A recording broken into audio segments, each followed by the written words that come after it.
Daugeliu atveju gamtoje vyksta tokie reiškiniai, kuriuos labai sunku atrodo paaiškinti iš pirmo žvilgsnio.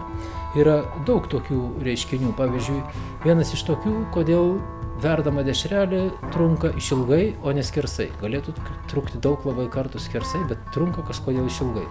Tai aišku, irgi yra savas paaiškinimas. Čia dar vienas yra reiškinys. Jeigu dabar uždėčiau pirštus prie strypo galų ir artinčiau juos link masės centro, tai pastebėkite, kad pradžiai judėtų vienas pirštas, taip, ir tik po kurio laiko pradėtų judėti kitas pirštas.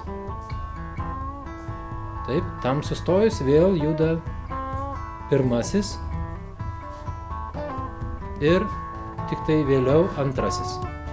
Na, bet įdomus reiškinys yra tas, kad pirštai abudu susitiks tiksliai masės centre.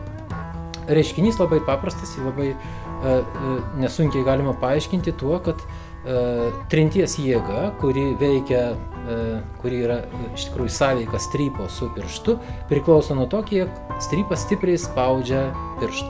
Taigi, artinant prie masės centro, taip, dėl skirtingo paviršiaus trinties koeficiento gali judėti tai vienas, tai kitas pirštas, bet ilgainiui šitą procesą nugali paties strypo svorio pasiskirstimas ir galiausiai